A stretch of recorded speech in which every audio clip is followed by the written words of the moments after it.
Good afternoon, my friends. This is the Grim Flayer. Hope you're all doing very well today, and I hope you're ready to jund them out. Yet again, junding them out, but with a spin. This, you may have noticed the title, Discord Jund. What does that mean? Are we sowing discord in the ranks of our opponents' strategies by disrupting everything they're up to? Well, yes, but that's not what the name is from. That's not whence the name originates. It originates because the list itself originated in my Discord server for Patreon supporters. It's very, very cool stuff. So what happened is we have a relatively new Patreon supporter, Confidant tier member, Psycho Fantastic.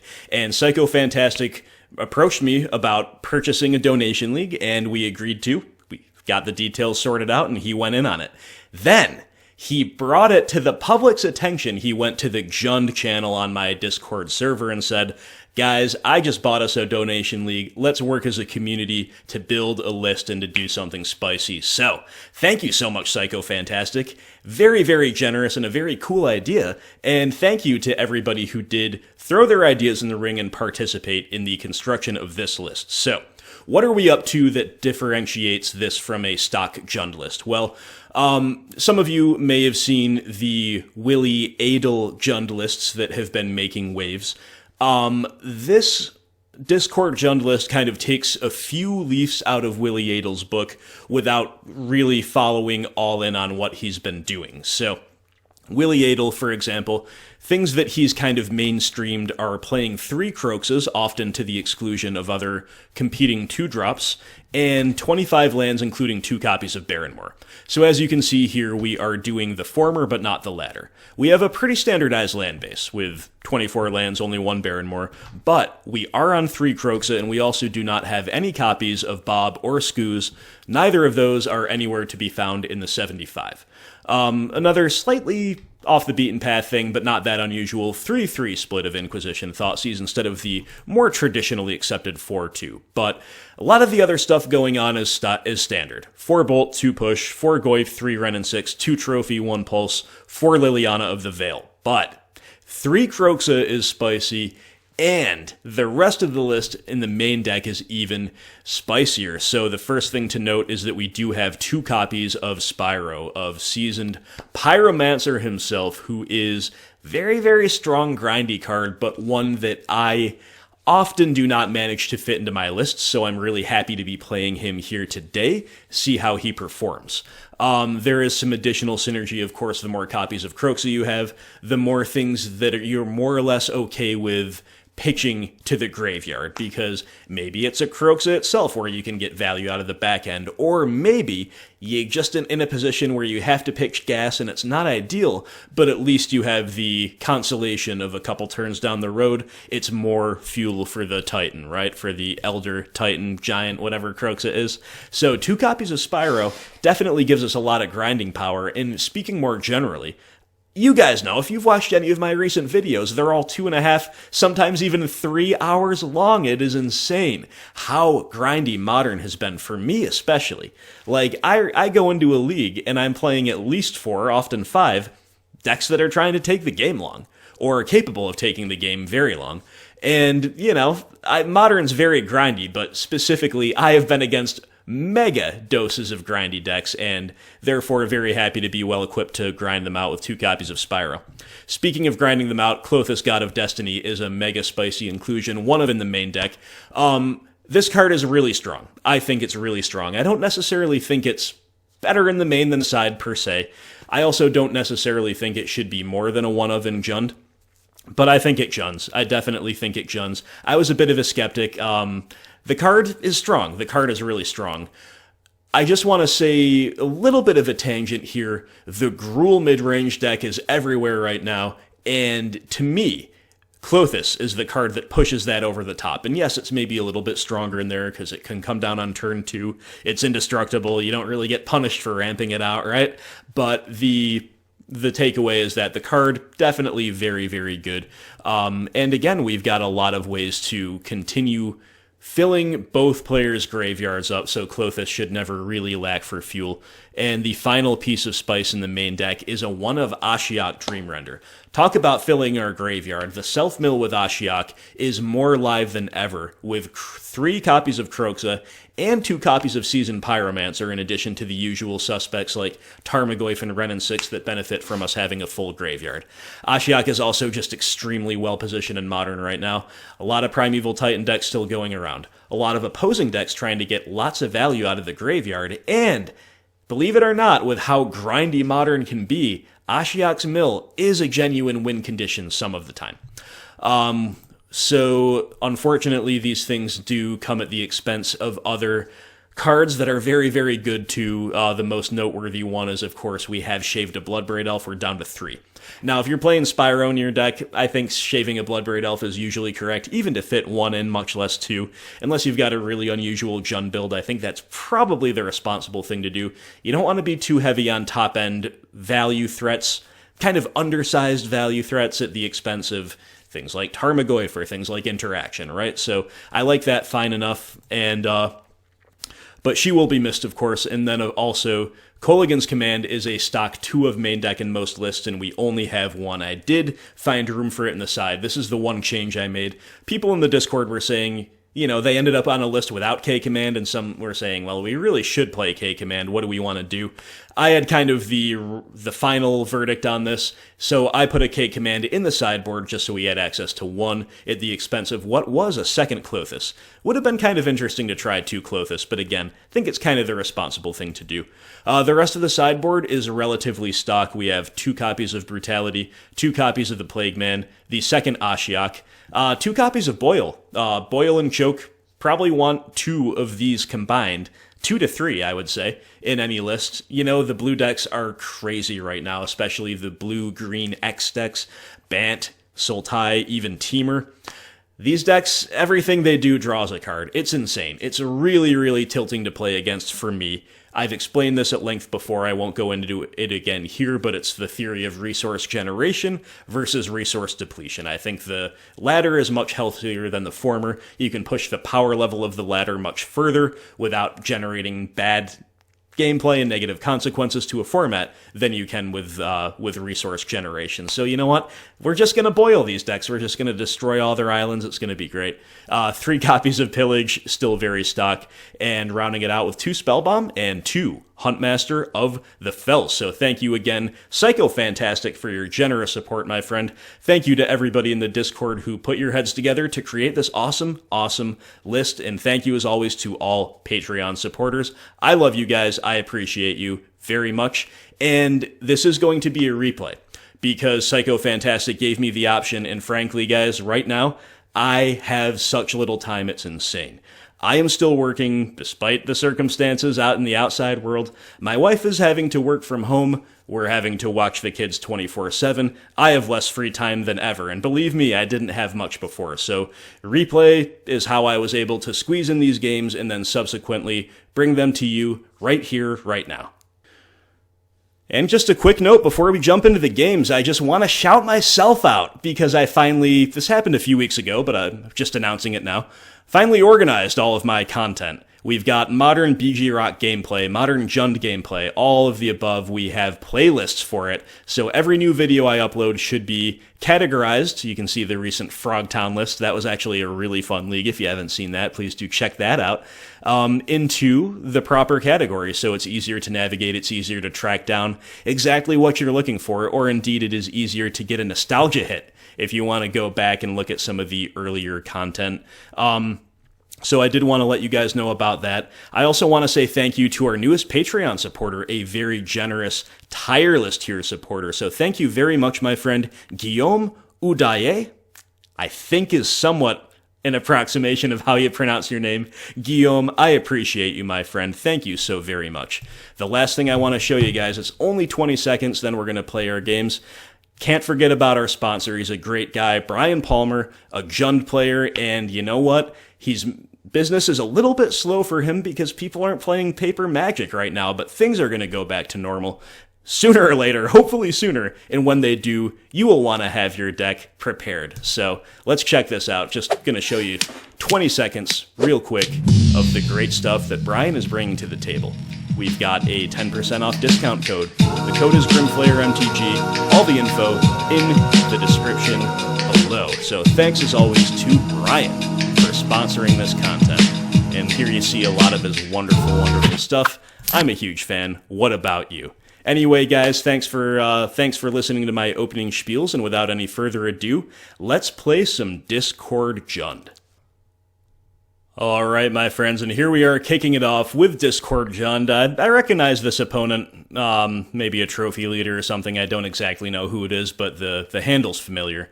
In any case, we've got a speculative hand, but I did decide to keep it because, you know me, I don't like to mulligan in blind game ones if I can at all help it. And frankly, if there are two permanents that can pretty much solo a lot of opponents, it's probably Liliana and Klothys. And we do have a Raging Ravine, we have all the, whatever we need out of our mono we can get. So I did decide to keep it, but it is obviously a little bit light on the old action, right? Opponent leads on Bloodstained Mire, couple Mishra's Baubles, and we've drawn Bloodbraid Elf, so that's something. But doesn't get us out of the gates any faster, so Raging Ravine pass, opponent cracking their baubles and forming their decisions, and then they're going to find a godless shrine into Inquisition. They take away our Liliana, they play Marsh Flat, so this is looking like Mardu Shadow, which is the grindiest of the currently played Shadow variants, as far as I can tell, as far as I would say, right? So we're going to go ahead and Inquisition them back. It's a pretty nice draw. And we see, actually, a frankly scary hand. So they have the third land, they can do everything they need. Angrath's Rampage is the one card we really don't care about. If it could deal with our Klothys, if it could make us sacrifice our Klothys, we might care about it. But until then, it is the least of our concerns. So Ranger Captain of Eos and Kolaghan's Command. It's actually, the obvious thing to do is just to take K-Command, and it is what I ended up doing, if I recall correctly. But and that's simply because, you take away the Ranger, well, then they just get to buy it back and make us discard a card. So you don't want to give them the 2-for-1, and they're going to get the Ranger either way.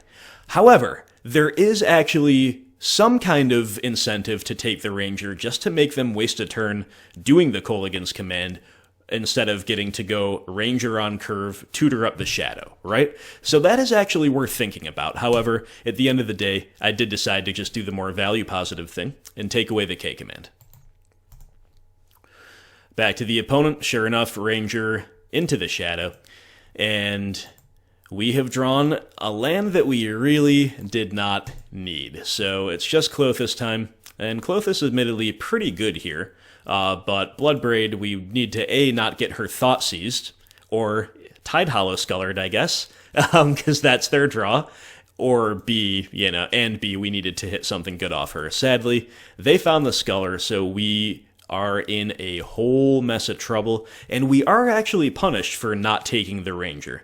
You understand how it would have been nice to make them, maybe K-Command this turn. Maybe they wouldn't have had another 1-mana thing to do, so they would have said, let's hold up K-Command rather than play out the Sculler. So that's why that was an interesting decision. I don't think it was wrong, it was just interesting. Anyway, we've drawn Kroxa. Kroxa is a very good card in the matchup, but because we're so far behind on board, not really what we wanted to see, but we will, of course, play him for lack of anything better to do, and we get the Rampage out of their hand, and then we run out the Fetch to start filling up the graveyard as best as we can and as painlessly as we can, but the opponent unfortunately found a second Shadow, which is a disaster. At this point, we just need their clock to be as slow as possible, and that's kind of the opposite, right? That's their best threat, to state the obvious. So end step, we fetch, looking to thin out the deck, and we kept a high land count hand, and we are just flooded. So there's really not much we can do. I'm just going to hit play. We're going to go ahead and escape the Kroxa, of course, but the opponent already has lethal on board. Now, we could maybe have extended the game for another turn by not attacking their resources directly with Kroxa. We would have had to exile a land, because we gain 2 life, but of course their shadows grow each by 2, so it represents a loss of 2, and even blocking the shadow here we would have been taking exactly lethal. So maybe that was wrong, but the opponent drew a Marsh Flats. The opponent's got a billion live draws. We're just simply, having whiffed for that long, we're just simply not going to get there no matter what we did. But might have been better to take away a land just in case they drew somehow something that was not a land or a piece of action that mattered. I don't know. I think we were deterministically dead there, so kind of a rough way to start. A keep that was punished. A keep that was punished, that's what we can say. Mardu Shadow, I think the presence of this deck is a reflection on what I said in the intro, simply how grindy the meta is right now. So to that end, we're here to grind, we can rumble with this deck, but it is a little bit harder to win through this on average, I think, than Grixis or Jund Shadow, for example. But anyway, guys, let's take a look at Game 2. Alright, my friends, so sideboarding definitely has a lot of room for debate here. I ended up taking away 3 copies of Lightning Bolt and 2 copies of Thoughtseize. And I ended up bringing in 2 Nihil Spellbombs, 2 Huntmaster of the Fells, and 1 Kolaghan's Command. Now, all of those cards are definitely good, but we're leaving a lot of really good cards on the bench. And so there's an argument you could go in one direction and take out more discard spells, right? You could go, instead of just down to 4, you could go down to 3, 2, or even 1 copy. You could also maybe consider trimming a land because the game gets that grindy. You could also consider playing the second Ashiok because, hey, it's a pretty good card against the decks that are fetching and utilizing the graveyard, and you know what? Even Pillage is not the worst. Their mana can be really, really stretched thin. This can destroy, what's it called? Tide Hollow Sculler is an artifact. Speaking of Tide Hollow Sculler, bolts to kill it are kind of fine. A Brutality to even kill it is kind of fine. The presence of Tide Hollow Sculler actually makes sideboarding very, very different, but we don't want too many things that only kill Sculler. And then on the other side of things, I don't know if it's completely necessary to bring in 2 copies of Nihil Spellbomb, but I rate Spellbomb, I think, more highly than most people do in black-based interactive matchups, and the last time I saw Mardu Shadow decks on a regular basis, they were playing Unearth. So against Unearth, against Kolaghan's Command can use the graveyard, whatever else they have to use the graveyard, I decided to bring in the Spellbombs. It's a good, low-curve, proactive thing to do. It can play around discard while refilling your hand. Grows the Goyf. I think it's a great card here, so lots and lots and lots of room for nuance, though. Wanted to spend a couple good minutes on that. Our opening hand is great with the exception of the mana. It's painless, and we've got 3, but we miss green, and we also miss a fetch land. If a Cliffs or a Swamp was a fetch land, we would be in heaven. But that is not a reason to mulligan an otherwise very nice hand. Opponent will keep 7 as well. We begin on Inquisition, and the opponent has kept a 1-lander, but they've got 2 redraws in the form of Bauble and Street Wraith. It's actually a really interesting decision. So they have those, but on the other hand, they only have a red-white land, so no black land necessarily to begin. But they're going to get at least 2 cracks at seeing it with the natural draw and the Street Wraith cycle. You can't really bank on mana screwing them when they have this many cantrips, so I did decide to kind of operate in as though they would have perfect mana. So to that end, what do we want to take? Well, I decided to just play for the long game. We take away their Thoughtseize, we conceal information, we protect our Bloodbraid Elf most importantly, because the fail rate of our hand is they Thoughtseize our Bloodbraid Elf, we miss our green land for way too long, and then we just kind of get overwhelmed, right? And even if they end up scullering away our Bloodbraid Elf, well, we can always get it back. So opponent does have to end up playing out that Sacred Foundry after some cantripping, and they go Hex Parasite, which is a very interesting card. It's a very nice innovation, if you ask me, in these Mardu Shadow decks. It accomplishes quite a lot of what the deck wants to do. Opponent found a second land, but fortunately for us, it's a plane. See what I meant about their mana being a little bit awkward, a little bit stretched thin. You know, Pillage really can do some work in this matchup, but we just have too much else to do. So Parasite just chipping in for 1, opponent will pass. I'm gonna cash in our Spellbomb here. Gotta find that green land, and we find 2 of them. We find 2 Verdant Catacombs, so that makes me pretty happy. We get to have the Bloodbraid guaranteed next turn, unless they find an answer to it in our hand. And I do decide to simply trade the Wrenn and Six with a Hex Parasite. Now, this is not very value positive, but it is still a 1-for-1. And I think there's a lot of merit in just answering the Hex Parasite before they know exactly what's going on. Like, they haven't seen our hand yet, they don't have black mana yet, so Hex Parasite, of course, is especially good in the Shadow decks because they can just get their life total exactly as low as they want it to be. They can get it as low as they need it to be to really leverage the Shadow. But they don't have black mana yet. They don't know what kind of removal we're working with. So I think answering the Hex Parasite the earlier the better. It's going to get, they're going to be kind of guessing, basically, as to how much they want to just cash in their own life total here. So they have to go to at least 14 in order to take care of the Wrenn, but they do end up going down to 10.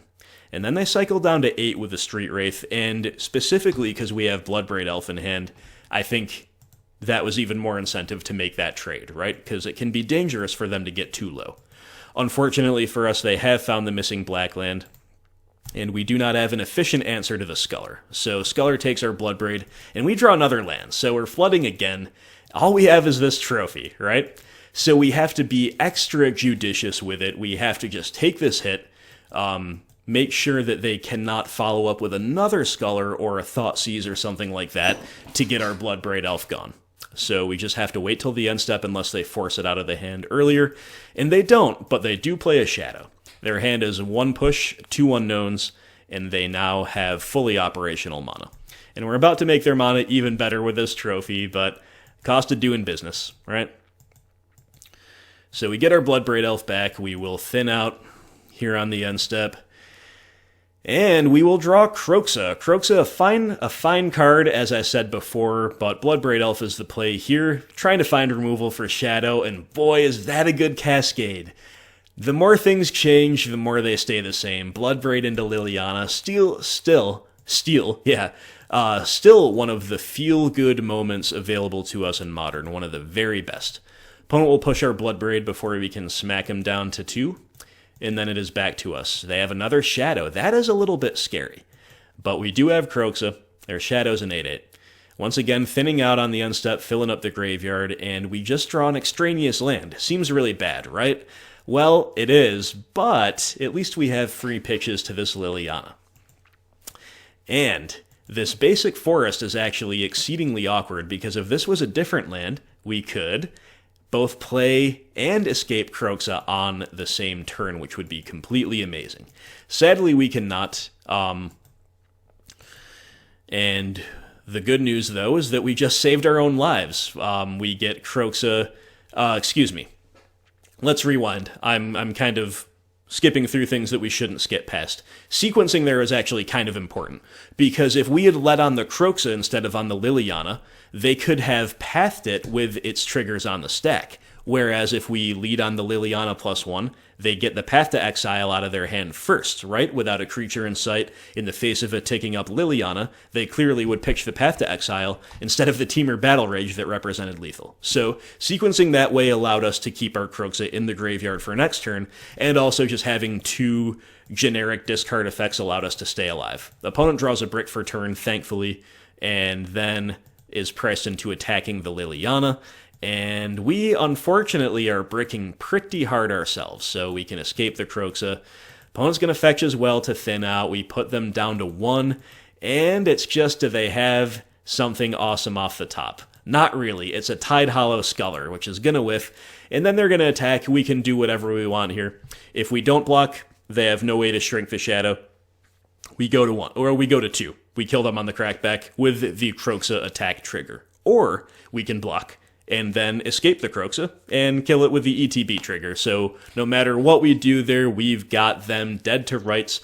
Pretty close game at the end of it, and the non-targeted discard, the discard overload of Kroxa and Liliana helped pull us through an otherwise sticky situation where we were, again, kind of too flooded for our own good. So a close one, even on the play, even with a pretty good opening hand. Let's see if we can do it in Game 3. Game 3 on the draw, my friends, and I did, after all, decide to shave a Blackcleave Cliffs. I think it's safer to do so for sure on the draw. We are a 24-land deck, after all, and we were flooded in both Game 1 and Game 2. I brought back a second copy of Lightning Bolt because I think answering things like Tidehollow Sculler an early Shadow that's too small to be protected from Bolt, and even Ranger Captain of Eos, even though it's value negative, is more important on the draw. Just staying alive, controlling the board, and especially killing Sculler. Plus, you know, Bolt can always cheese them out. It kills Hex Parasite too, right? So opponent will start us off, cracking Bauble, playing a Mesa, saying go. And our opening hand's great. We got the Fetch Land, holding up Bolt. We've got Goyf or Wrenn and Six on turn 2, Lily or Spyro on turn 3. Opponent finds a Thoughtseize and they take away Wrenn and Six. Makes sense. But yeah, our hand continues to be very, very strong. We did draw another land. The presence of Seasoned Pyromancer means you will more often have to shock than you otherwise would, simply because you've got to get your other colors online while setting up for double red as early as possible. So that's just like a cost of doing business with Spyro in your deck. Back to the OP. They shock in to get the Shadow online. They've got a Hex Parasite, they've got a Shadow. Shadow, of course, protected from Lightning Bolt. It would be sketchy to just fire it off at a 3/3/1 anyway. You know, they could have Street Wraith, they could have something else, Dismember, but certainly Hex Parasite just protects it. So that makes this actually a super, super interesting spot. What on earth do we do? I actually tanked on this decision for a while. Option 1, play the Liliana, edict them, but they're going to lose the Hex Parasite. They can actually answer Liliana with the Hex Parasite while also growing the Shadow. It's not a good line. So even though Liliana on curve was initially what it looked like our hand wanted to do, it no longer becomes good. Seasoned Pyromancer, therefore, becomes actually a lot more attractive because you can pitch these couple lands that we might not need, find more answers, looking for targeted removal for the Shadow, and making a relatively expendable body. I think that's viable too. However, I also think just passing is viable. We are bluffing a lot this way. We are only, in actuality, though, holding up Lightning Bolt, which is not a very mana-efficient turn. Nevertheless, I do feel it is correct here. And I also played out Mountain to conceal information, even though Bloodstained Mire would be a better play in a vacuum, just to get a painless fetch underway. So opponent will Angrath's Rampage, forcing us to sacrifice our Goyf. I'm going to wait till the last possible moment, and then I'm going to Lightning Bolt the Hex Parasite. If they got too greedy with their life total, I could have gone upstairs with the Bolt, and that would have been really interesting. Decided not to. Decided we're just going to try to control the board, play that game. And taking care of the Parasite was, of course, the main objective that turn. A, not dying, B, answering the Parasite, because that lets us do this. We untap, we Lily Edict. Nevertheless, guys, we are not out of the woods yet, we are still flooded. But the opponent is also flooding as well, and the flood benefits us more than them. We have far more ways to leverage it. And we just had a really nice draw of a Tarmogoyf. So the flood is actually working to our advantage here. We tick up, we get the last card out of their hands, which is yet another land, so opponent extremely flooded. And then we get to play a Tarmogoyf and play a Spyro empty-handed. Feels great, and we've drawn Fatal Push, Klothys, God of Destiny. We've got a wide board, a Liliana 2, an opponent at 5. They top deck a Silent Clearing, and whatever they cantrip into is not enough. So we just kind of turn the corner, slam the door on the matchup. We've got huge bodies. We've got eminent control as far as the value is concerned. And it was, frankly, on the strength of our opening hand more than anything. The opponent mulliganed as well. I don't remember if I mentioned that. That never hurts, but the opponent mulliganed and then flooded.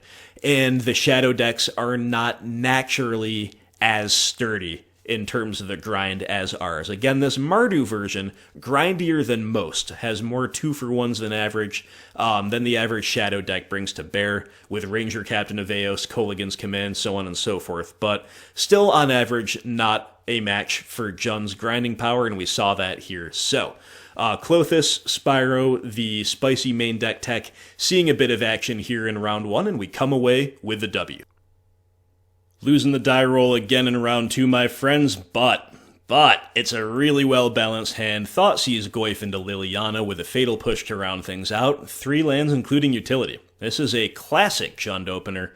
You love to see it, and the opponent, in terms of things that we don't love to see, goes Snow-Covered Island into Arkham's Astrolabe. So it's one of these decks, right? So you got to strap yourselves in for this one, guys. This is a grind grind fest if I've ever seen one, especially game 1 as I recall correctly.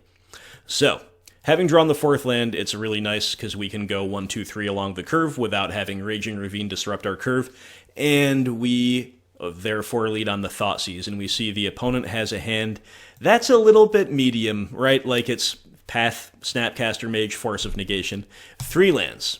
Good utility out of the land base, nevertheless, a very beatable hand right now, because it doesn't have a million X for ones. We take the only X for one, in fact, Snapcaster Mage, and then we say, over to you.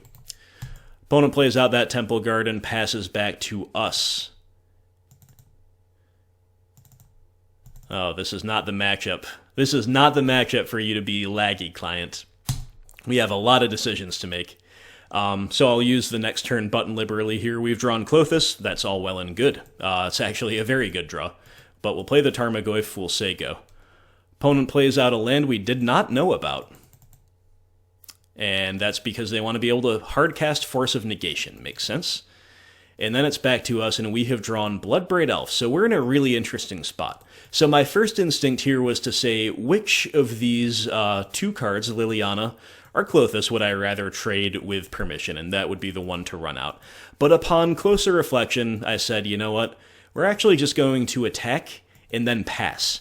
That way, if they want to play really, really cagily around permission, we can just jam the Bloodbraid Elf next turn, and this turn we're either going to Time Walk them, or they're going to path the Goyf. Getting our Goyf pathed relatively early in the game, I think, is pretty good for us, given our hand, right? Opens up a lot of possibilities, so that's exactly what we do. So kind of both players having mana inefficiency, and I think, again, that does work to our advantage. Opponent plays out that Field of Ruin, and it is time for the Bloodbraid Elf. So Bloodbraid Elf into Tarmogoyf. That's a really nice way to rebuild off of that Path to Exile. Opponent will then field our Raging Ravine main phase, and then just take the hit from Bloodbraid. So I don't know exactly what the purpose of that was. Seems like it kind of opened us up some opportunities for us. You know, we could have resolved maybe a Wrenn and Six.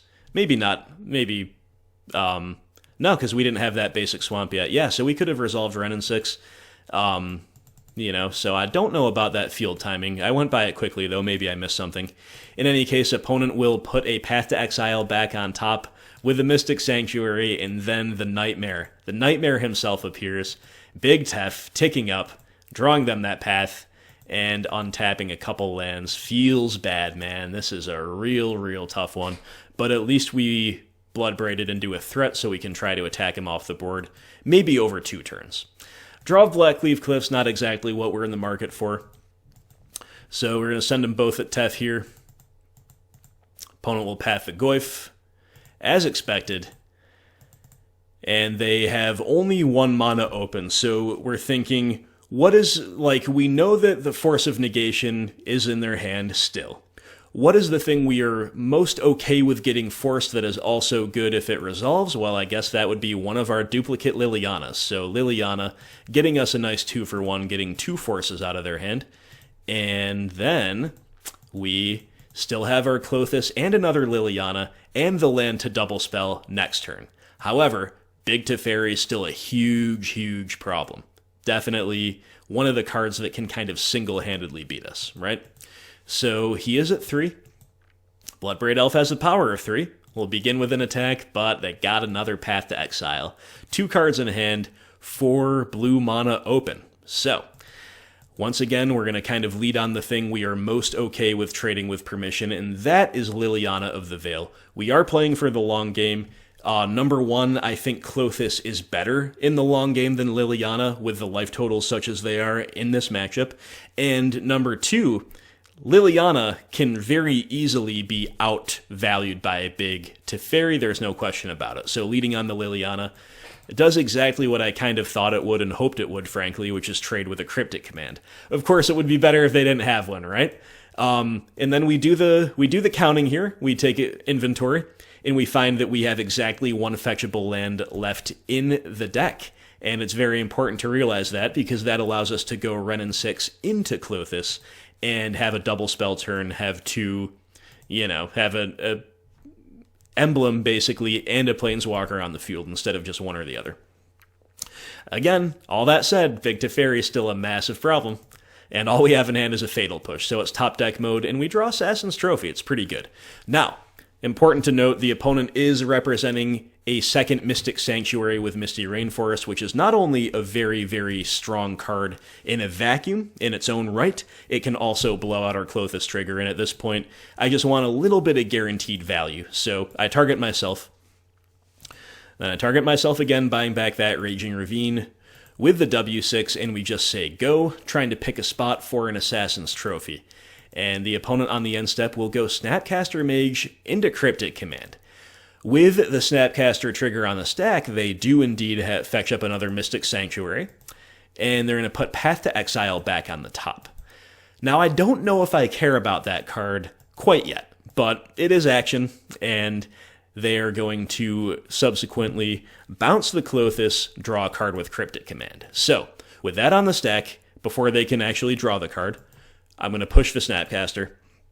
And then, that's kind of good in its own right, you know?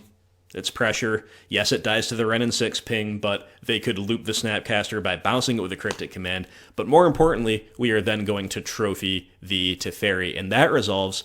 Also has the side effect of shuffling away that Path to Exile, which again, may or may not be necessary, but I think Path is better than their average draw, but at the same time, a lot of their draws are scarier than Path to Exile on this board in this spot, and that's one of them. So they top deck a Jace the Mind Sculptor. Feels bad, man. Sometimes you can't catch a break against these blue decks, but Jace will brainstorm and then back to us. And sometimes, guys, you can catch a break. We've been top decking relatively hot, despite a little bit of flood issues.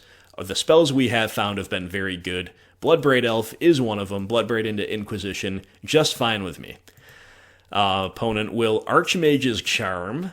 Feels bad, so the Jace found them a draw too. But after the Charm resolves, they have a hand of 3 lands and an Uro. So we take away the Uro, leaving them totally hellbent. But the big problem, of course, is that Uro is really, really, really good. So we could have attacked with Raging Ravine, but ignoring the Jace is irresponsible, and erasing them in the face of Uro, also irresponsible, so instead we just get our Klothys back down. Klothys, again, we're got an eye to the long game, that's really all we can do. So, the opponent has 3 relative bricks in hand. Maybe they have a 3rd Mystic Sanctuary to make one of these fetch lands good to fetch, but that's about it. But they have Uro, and Uro is just incredible. So Uro gets another land down, and then, because they do not have an open fetch land, we can start attacking their graveyard, and we have a ton of incentives to. At that point, we were just risking them having a Snapcaster Mage, but at that point, I think making them have it is okay. We're ticking Wrenn up, but we're not actually buying lands back, because we don't have any fetchables left anyway, and we just want to keep the graveyard full in case we get a Kroxa of our own. Opponent will field our Raging Ravine, and our Wrenn and Six is about to ult. Our draw for turn was Lightning Bolt, not the very best, but we are potentially able to try to play defense against this Uro. But opponent with another amazing turn, they field us, they get another draw 2 with Archmage's Charm. But yeah, we're going to try to set up a block your Bloodbraid and then bolt your Uro turn.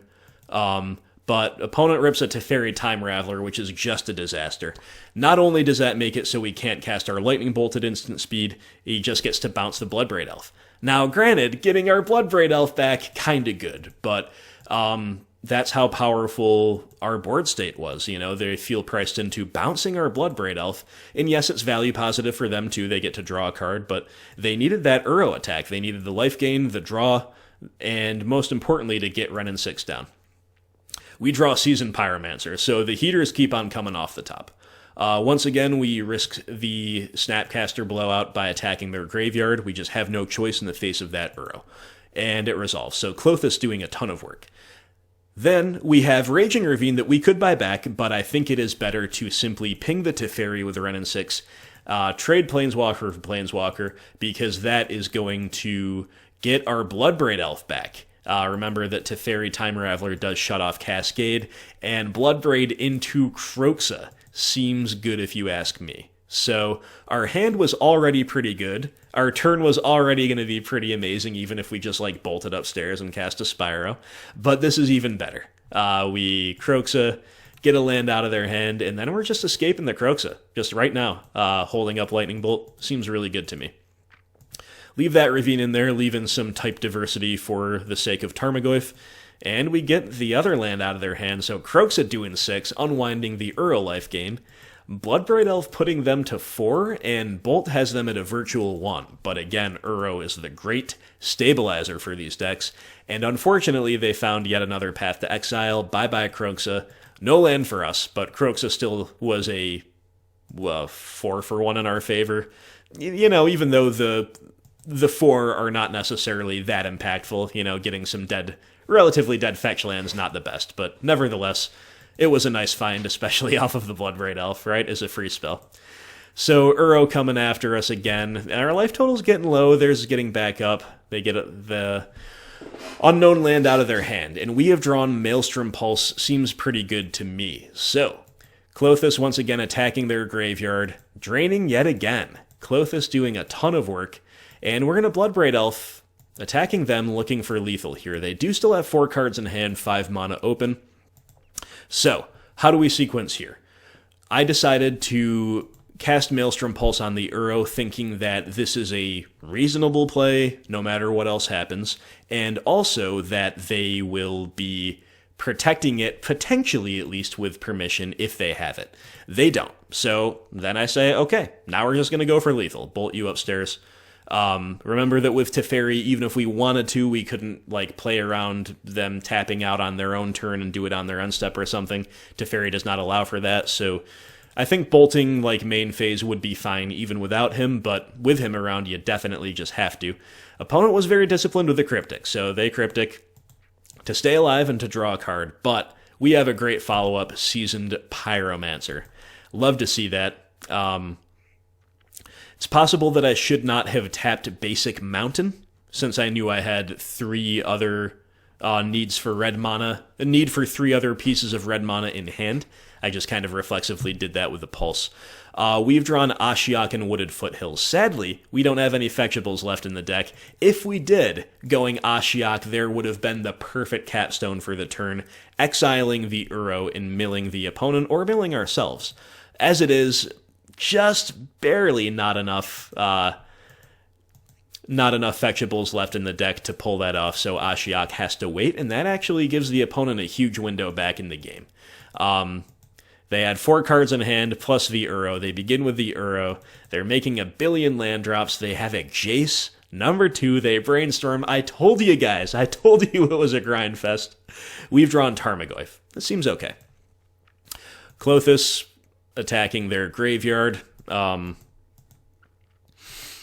then Ashiok. I'm sure I did not exile the Force of Negation. You know how the replays can sometimes be wonky. I actually vividly remember thinking that like I should not exile the Force in the face of those 3 cards. Anyway, doesn't matter. We play the Tarmogoyf. Klothys is now active, and opponent flashes in an Icefang Quattle before combat, which is kind of interesting. Maybe we would have attacked if they hadn't showed us that. I still kind of doubt it, though. Now that we have Ashiok, and now that our life total is relatively stabilized, and we have a big enough board to repeatedly block the Uro, I think we're just going for the mill-win condition with Ashiok. I think that is our actual plan. So, opponent continuing to kind of wasteland us with their Fields of Ruin, and Klothys being active is actually a little bit sketchy in the face of a potential path to exile. Opponent attacking us with both Uro and Icefang Quattle. Kind of a strange attack if you ask me. I just get a free block on Uro with the indestructible Klothys. We take 1. An opponent will then Fate Seal us with Jace. I understand why they do that. They are not wanting to draw any more cards because we're on the mill plan.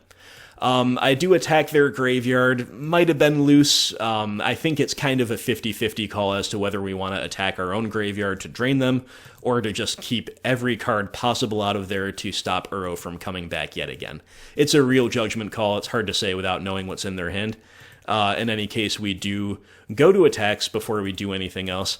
And this is kind of what I expected, an instant speed Supreme Verdict. That is why their attack makes sense. That makes their attack make sense. And guys, you'll notice that our flood has begun. We've got a couple dead fetch lands in hand. Sad but true, but the Ashiok Millwind condition is still live, and the Klothys still sticks around. Indestructible, turns out really, really strong.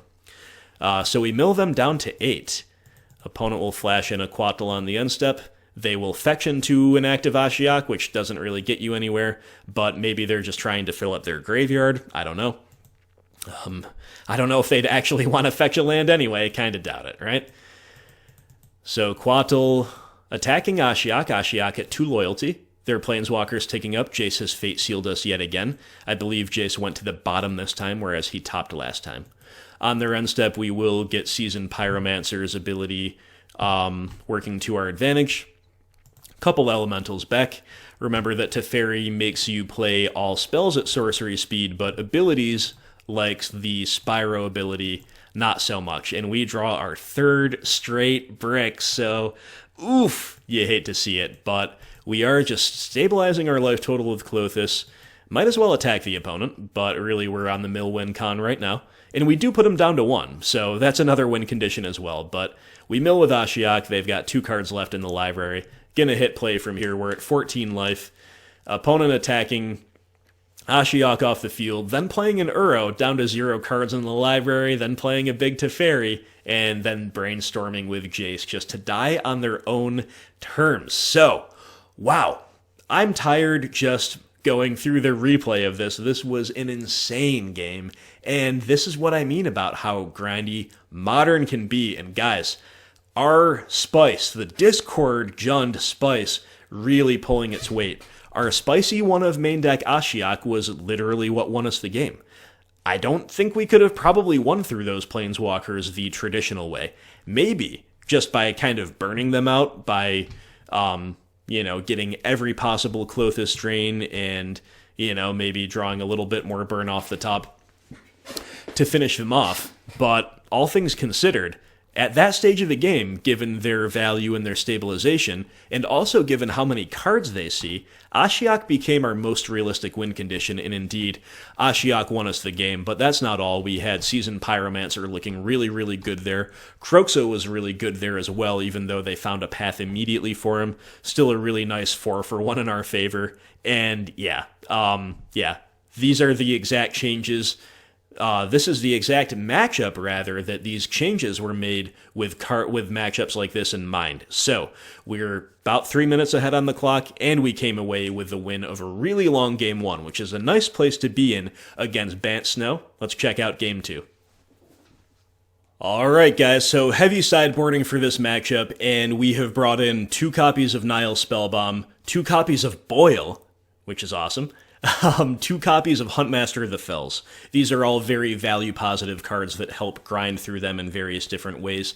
And then a little bit of hedging from there, bringing in just one of our 2 copies of Plague Engineer, to name Snake.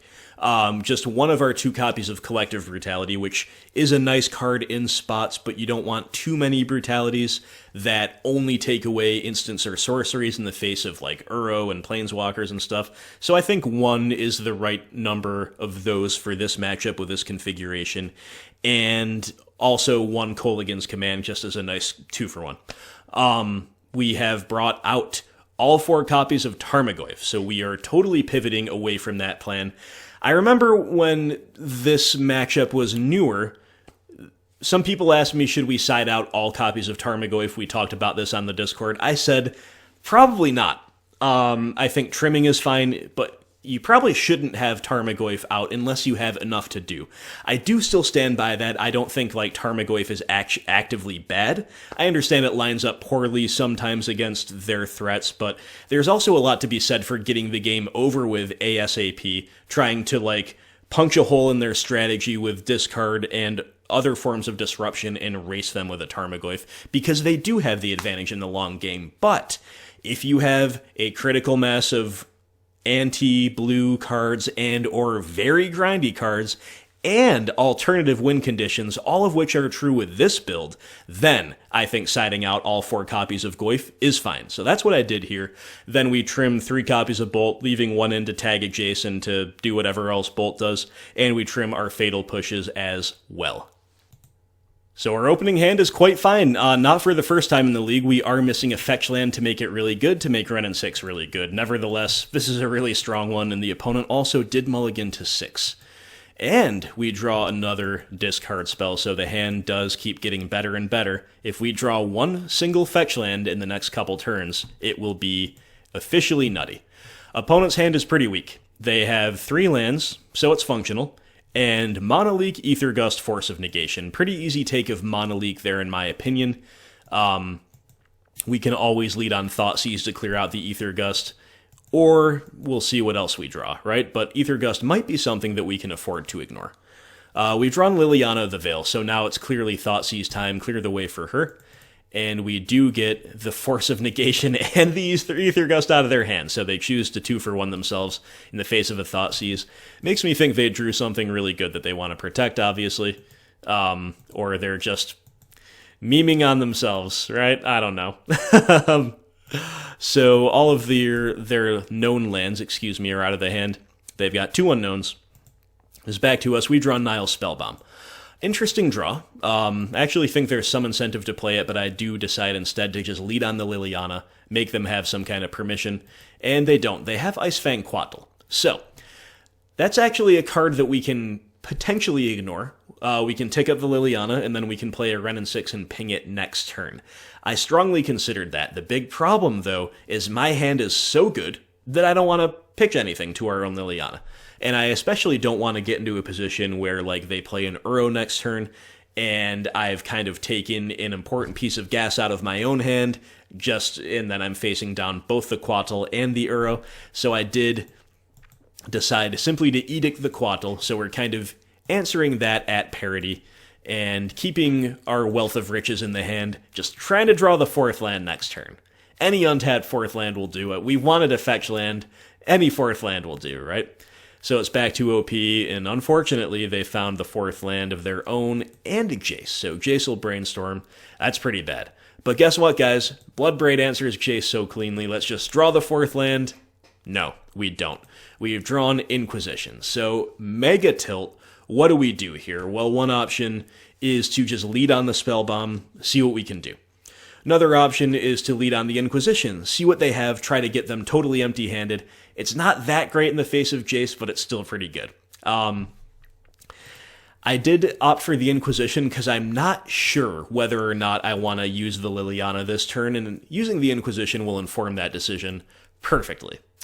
Opponent will just Force of Negation themselves again, which, I mean, whatever. They're going to lose both cards either way to the Liliana tick-up, or so they think. But that actually worked to our favor, because now we don't have to tick the Liliana up if we don't want to. Obviously, getting her to 2nd loyalty is pretty nice, but I think I'd rather keep all of my cards in hand. So to that end, instead, I play the Spellbomb, making their graveyard empty, and cantrip looking for the 4th land. We don't draw it. We instead draw the 4th Bloodbraid Elf. So don't get me wrong, on the one hand, seeing all 3 Bloodbraids by turn 5 is pretty good in this matchup. It's one of our best cards, but not if you can't cast them, and not if the opponent instantaneously brainstorms into a land and an Uro, and then Uro into a land, making them totally play around our Liliana perfectly, and stabilize with the Uro and set up for the mid-game. We draw 4th land finally, but it's Barren Moor, so no Bloodbraid this turn, but it's still pretty good. We get to cycle it, then we finally have something great to do with the Wrenn and Six. We buy back the Moor after a free draw, and then we just play it out. We're just going to cast Bloodbraids next turn, almost no matter what. Liliana remains at 1, so it's been awkward. Opponent will then field us, filling up the yard for Uro, and then they're going to Fate Seal us. I don't know if I agree with Fate Sealing there, especially because they drew a land. I think they should probably be brainstorming to try to keep up on value, because we clearly have a bunch of gas in hand. Now, on the other hand, Fate Sealing does get the Jace out of Bloodbraid range, so maybe there's an argument for that. I don't know. It's an interesting spot, but it is Bloodbraid time. We Bloodbraid, unfortunately, into another Wrenn and Six. We'll cast it just to fill up our own graveyard. Now we can take the Liliana up relatively freely, getting this Thoughtseize out of our hand, and smack the Jace down to 2. We buy back a Nurturing Peatland. It's all pretty good. It was a pretty good turn. We've had to endure a lot of awkwardness to get there. Opponent top decks an Astrolabe. Then they're going to Brainstorm with Jace. Then they're going to play Ashiok Dreamrender, milling us and exiling us, getting rid of some pretty good action cards with the Blind Mill. And then it is back over to us, and we have drawn Assassin's Trophy, so we are relatively flush with answers to the Planeswalkers, but I think I would rather just simply keep casting Bloodbraid Elves, and we Bloodbraid into Kroxa. Definitely not a bad one. Opponent has a path to exile, sure. So they path our existing Bloodbraid, Kroxa comes down, hits him for 3, and then we just finally get to attack this Jace off the field. So again, it's not really ideal for us. We don't really do anything with our Wrenn and Six. We don't do anything at all with our Liliana, but we have such overwhelming value that it doesn't really matter. Ashiok mills away our Kroxa, exiles away our Kroxa, the opponent mills themselves, and that's actually great because they hit a second Uro, and they have enough to unearth the first one back over to us, but we just have a million Bloodbraid Elves, so it doesn't matter. Hopefully, that's the idea. Cash in the Liliana. We could have waited to see what we hit off the Bloodbraid, but I think Bloodbraiding into another Liliana, we are going to want to tick her up. Therefore, I do activate the first one. Cashing in for the Uro is totally fine with me at this stage. And we Bloodbraid into a Plague Engineer Naming Snake. In response, opponent will Ether Gust our Wrenn and Six. Don't know if I understand that play fully, but Wrenn and Six does represent the ultimate win condition in a couple turns, but I guess the opponent is just basically conceding here because they are pretty far behind on the clock. It's 9.5 to 5 minutes. They're also very clearly going to lose this game unless they totally nut draw from here on out. Without even knowing our hand, they can be pretty sure of that, and our hand's pretty good, too.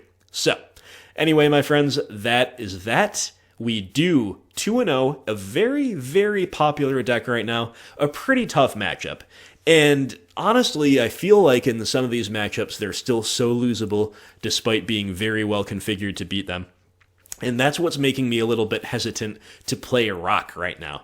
Like, Rock is very good at policing the linear decks, and is very good at leveraging things like Dark Confidant and Scavenging Ooze, both of which can be pretty good against these decks, admittedly. But the top-end stuff, the Spyros, the Bloodbraid Elves, the Kroxas, even Kolaghan's commands, and then the access to Boil. It feels like sometimes you need all of these cards at your disposal to keep up with them when we're on Jund. So, it's a crazy, crazy grindy meta out there. Recent design has pushed toward permanents that just have insane amounts of repeated value, and we saw both decks firing on all cylinders at various stages here, despite a little bit of awkwardness for both decks along the way. So we didn't get to boil them out, but we didn't need to. 2 over Bant Snow and 2-0 in the league. And it is round 3, my friends. Losing the die roll yet again. We can't win one of those today, but so far it has not hurt us. Opponent will keep 7. Windswept Heath pass. Our opening hand is actively hoping they play to the board. Fatal Push into Liliana is pretty good against that, and many Windswept Heath decks do in fact play to the board, but they haven't done so on turn 1, and they also haven't done so on turn 2. So back over to us, and unfortunately we have just drawn 2 lands after our opening keep. Oh no, sorry, 1 land and a 3rd Liliana. So our hand hasn't gotten any better, it's just had more of the same coming our way. Opponent's turn 3, they play Klothys, God of Destiny. So we are against the infamous Gruul Midrange deck that I did mention in the intro, and unfortunately Klothys on curve is something that we really struggle to beat when we don't have a quick clock, and right now we don't have any clock at all. So, feels bad, man. We go Liliana, tick up. Pitching a Tomb, there's some tension between what land to pitch. In theory, we can start buying some of them back with Wrenn and Six, but they can also start buying some back with Klothys. Amazingly, they pitch Chandra Torch of Defiance to our Liliana, despite having a nearly full grip, which is terrifying. It means their hand is so good they don't want or need Chandra compared to what else is in there. either that or they didn't have the 4th land, but they do, and they could have made the mono with Klothys anyway, right? So anyway, they eat their own Chandra, and then they play Bone Crusher Giant. I don't necessarily understand hard casting Bone Crusher Giant. Like, seems almost better to pitch the Giant, because it can just get edicted, or we have a million cards in hand to kill it. Why not play the Chandra? That was my thinking, but I don't know their hand. I don't know what's going on. Maybe they want to hold up Lightning Bolt here or something. Who knows? But we will activate Liliana first, pitching a land, getting more gas out of their hand, and they lose a Scooze, right? And we're sequencing this way, even though the Edict was pretty free. I think it's more important to attack their resources and attack their hand, because based on their sequencing, they clearly had more gas to get out of their hand, and we want to make our Fatal Push good, right? So that's kind of the idea here, is we get to buy back a land. It's a asymmetrical discard, and it is a way to turn on Push. The opponent has a Lightning Bolt, they just main phase bolt the Liliana. Again, that's not a play I'm really following, not a play I really understand. And then they attack I think they're attacking the Wrenn and Six here. Let's wait till I'm done fetching. Yeah, they are attacking the Wrenn and Six. So, once again, not really following the opponent's logic here, but we do follow our own plan and push the Bone Crusher Giant, so we're keeping up really well on value. Unfortunately, the opponent just has a Spyro, so some of their plays make more sense if they're just trying to empty out their hand as fast as possible. Again, I think if they play Chandra, we have no chance, but they lose a Pillage, they make a token, they draw 2 fresh ones. Sure. We will then Wrenn Ping, Liliana Edict to take care of the board. None of it is very impressive, but cashing in the Liliana feels pretty good when we have another one. And we'll pitch the extraneous land that we drew, and then we've still got a couple of good pieces of action in hand. So again, and we get another piece of gas out of their hand with Scooze. So make no mistake, on every front, despite their deck more or less existing virtually only to outgrind fair decks, we are keeping up very well on value. The big problem is Klothys. The big problem is the inevitability and the life drain of Klothys, and the fact that we cannot interact with the card once it has resolved almost ever. So, opponent will rip a Bloodbraid Elf off the top, or maybe they did off of their previous Spyro resolution, and they will attack our Wrenn and Six off the field. So, they Bloodbraid into a Magus of the Moon, which is actually a huge problem for us, because now our other 2 cards are stranded in hand, and we draw yet another dead fetch land, and Klothys just keeps coming. So our Edict takes care of the Bloodbraid, but then Magus will take care of our Liliana. We're totally locked out. But Spyro to the rescue. Very, very good draw of Seasoned Pyromancer. And we'll tap here, leaving our black mana open. We also most of our lands will make red in the face of Magus. And what I decided to do here is to pitch the fetch land, which is dead, and the trophy, which is dead, until we find a basic forest. Reasoning that, like, drawing a second swamp is just as likely... drawing a second swamp is the only thing that's live. Our basic forest is in the graveyard, so we will never be casting green spells while the Magus lives. So, therefore, we keep the Lily hoping to draw another swamp, or hoping to draw something like this Lightning Bolt that can answer the Magus of the Moon. So, again, we're keeping up with what they're doing, but the Klothys is really the big problem. And the life total gap widens, and the opponent has yet another Bloodbraid Elf to sling at us, fortunately only cascading into an Arbor Elf. And then they turn the Bloodbraid sideways. We're going to trade off with the Pyro, and end step we are going to bolt the Magus. Unfortunately, we draw a dead land, so we're flooding way more than we can afford to in the face of the turn 3 Klothys. But we'll pass. We wanted to give them a chance to misplay and try to target the Seasoned Pyromancer, but they did not. They targeted something else. So, obviously, blowing out the Klothys trigger there would have been really nice. Instead, they send in their weenies, we block with our weenies, and the boards are empty. And we draw yet another relatively dead card in the form of Thoughtseize, so we'll tick up, we'll lose it. We get a backup Klothys out of their hand. That card is so good against us, and we are just inevitably losing to it. But just to make things certain, the opponent draws a Glorybringer off the top.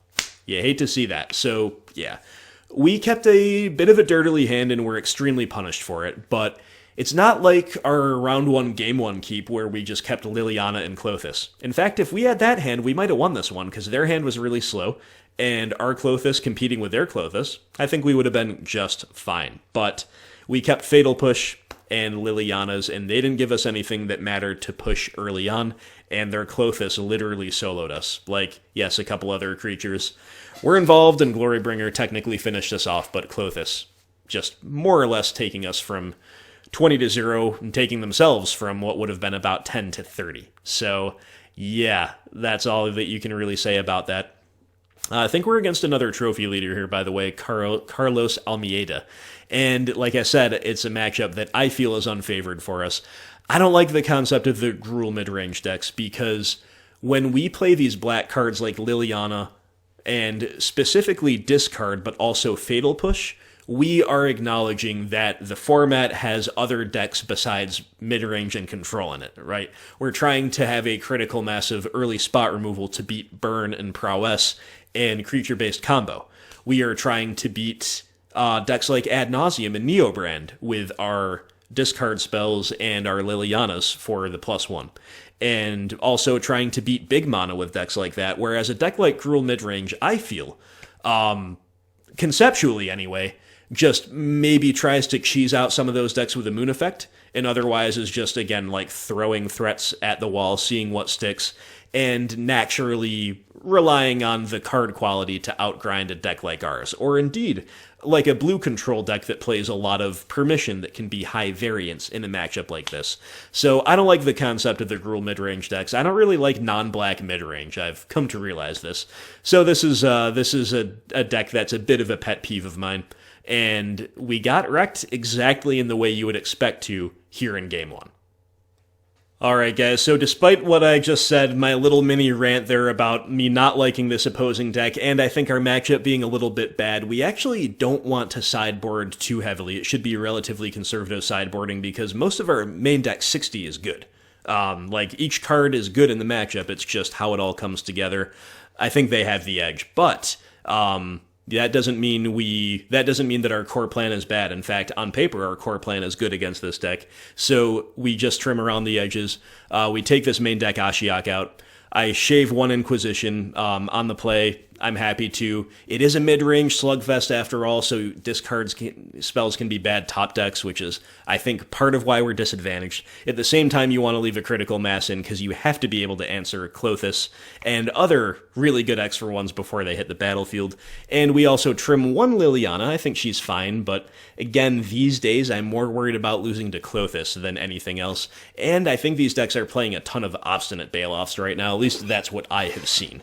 In terms of what comes in, it is a plethora of 2-for-1s that also happen to both be able to answer Magus of the Moon and be relatively castable under a Moon effect. That would be 1 Kolaghan's Command and 2 Huntmaster of the Fells. So some conservative sideboarding and a pretty strong opening hand for us. So we will keep it on the play. Holding up Bolt.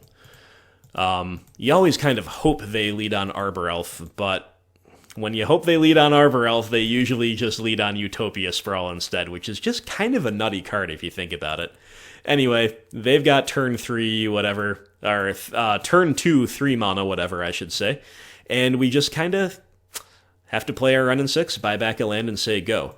Now, the one upside these days is they play Magus instead of Blood Moon. Like the old Ponza decks played Blood Moon, these ones play Magus. It's way, way better for a Lightning Bolt deck that they're on Magus, and indeed, they spend their turn 3 playing the Magus, and we just get to bolt him, whereas if that was a Blood Moon, the game would be over, right?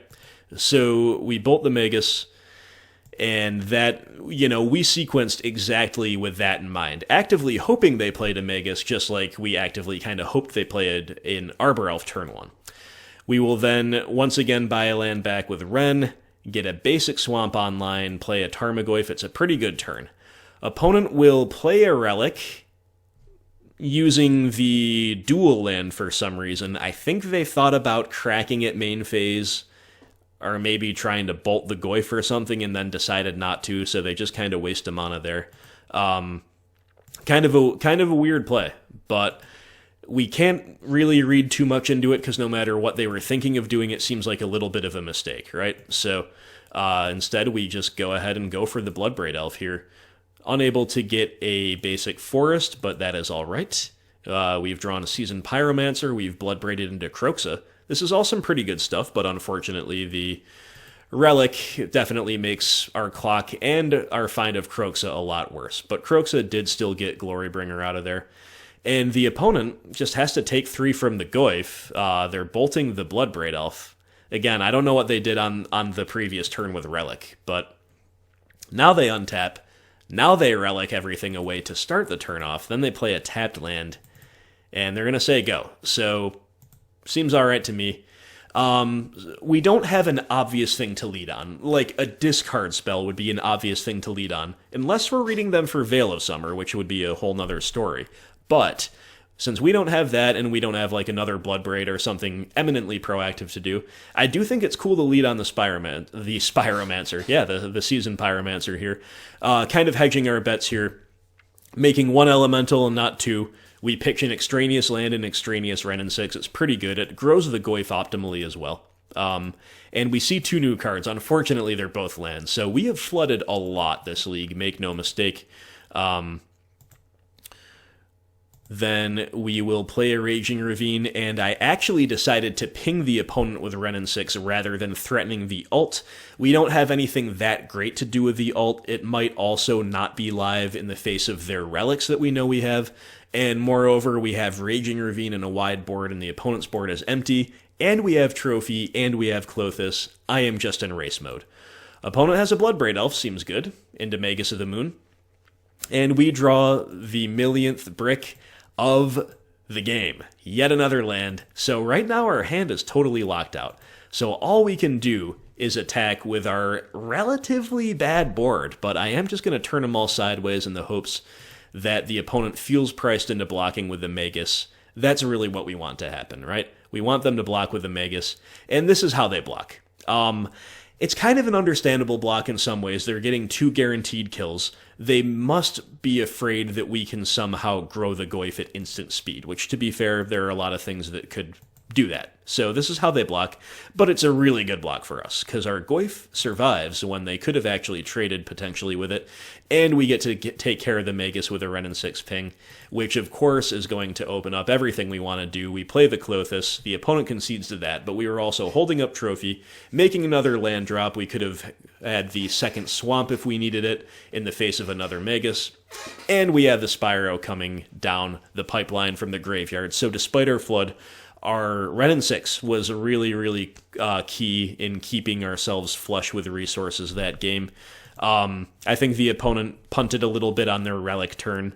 Seems again like they wanted and thought about like just relicking away everything and bolting the Goyf. And that's probably what they should have done. But they didn't, and we got them. Feels good. So any way we can take a win against this Gruul deck, we will be happy to. On to Game 3.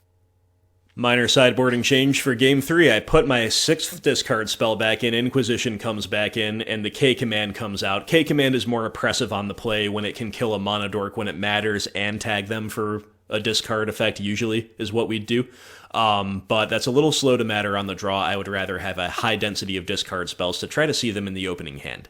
Unfortunately, we don't. So do we keep this hand? Well, it's a little bit borderline, but I did decide to keep it. It plays around Blood Moon to some extent. It can bolt a turn 1 Dork. And remember, their deck has kind of a high fail rate. They don't always open on Utopia Sprawl. Sometimes they mulligan. Sometimes they have to open on a Mana Dork. We can punish them for that. And it has Tarmogoyf, which is one of our best cards in the matchup, and Kroxa. Kroxa, we could turn 3 and turn 4 Kroxa conceivably. So it is a keep, even though it doesn't have some of the things we want to see. Unfortunately, opponent keeps 7, opens on the Utopia Sprawl, and unfortunately, we also draw a redundant Kroxa. Would have loved a discard spell there, targeted one. So opponent getting the run of the roost here on turn 3, and wouldn't you know it, it's just Klothys. So feels like a really hard one for us to beat unless we draw hot. And of course, we just draw another land. This has been the theme of kind of our bad progressions, is we keep hands that are like fine, but would benefit immensely from becoming diversified in some way, and we just draw more of the same. Like, we draw multiple Lilianas when we already have one or two, multiple Kroxas when we already have one or two, and of course the ubiquitous Flood. I did just decide to try to get a piece of gas out of their hand with Kroxa, even though it's obviously going to be eaten with Klothys. We have to engineer a situation somehow where our Tarmogoyf can survive a removal spell, because that is the only way we can race a Klothys. Therefore, that's what I did. So we're just trying to trade 1-for-1 with Kroxa, but they had a redundant land to pick, so even that's not very good. Then they've got Arbor Elf, and we have Assassin's Trophy. It's kind of whatever. But we do play the Tarmogoyf out now, and this is kind of a damned if you do, damned if you don't moment. Do we want to give them the 5th mana? No. But do we want to give them something that's not a land to eat with Klothys? No. So I decided at this point we're just, like, dead to a lot of their things no matter what we do. So I take the guaranteed value of bolting the Mana Dork before it becomes relevant, in the guaranteed upside of that. However, there's pros and cons to either approach. Doesn't really matter, I guess, because they just have a Glory Bringer on turn 4, taking care of our Goyf. And yes, we do have Trophy for this Glory Bringer, but the damage has been done. We're not outracing the Klothys, I don't think. So to that end, we just continue trying to get gas out of their hand with Kroxa. And they have an Obstinate Baloth in the hand, so we just got completely brutalized, and that is all there is to it. One well-placed discard spell might have made the difference. Like, you could in theory see us beating this progression if we could take away the Klothys, but frankly, with Glory Bringers and Obstinate Baloths against our hand, I still don't really know. Still seems real bad if you ask me, and for all we know, they have a second Klothys just waiting in hand. That's how these decks operate sometimes. So, we got brought crashing back down to earth against the Gruul Midrange deck. I've said my piece on this deck. Feels bad, but they did get us with kind of a nutty draw here in Game 3. So, this is kind of the dilemma, right? Some of your progressions, I think, again, this was a justifiable keep, but there is an argument to mulligan that little bit more aggressively toward discard. But that's no guarantee. They play Veil of Summer, they play Obstinate Baloth, and they also just play a bunch of value. So mulliganing is bad as well. I think keeping that and hoping the Lightning Bolt punishes a Mana Dork progression, and then Tarmogoyf can come down on turn 2, I think that's a good play. Didn't work out for us, though, so we fall to 2-1. I will see you for round 4. Hope you're having fun with me here, my friends, and we are at round 4, losing every die roll, and our luck has taken a turn for the worse in the latter half of this league. We have a 6-lander. Kroxa is strong, but not strong enough to carry a 6-lander, so we send it back to a 1-land 6. Do we want to go to 5, or do we want to keep the 1-lander? Well, the only saving grace is that we have a Blackcleave Cliffs and 3 black or red 1-mana spells, so this hand is operational. We're also on the draw, so we are likely enough to hit the second land that I do think this is better than going to 5. Push Bolt Inquisition covers our bases really well, but not against Utopia Sprawl, so we are against the Gruul Midrange deck yet again. But hey, there's another land, it is another Blackcleave Cliffs, and at least Inquisition's good. But man oh man, again. And look at their absolute perfection hand. Only 2 lands, but that's all they need with Utopia Sprawl on T1. They've got Lightning Bolt. Whatever. But then they've got Klothys, Pillage, and Spyro. All of these cards are a disaster for us. Any single one is a disaster.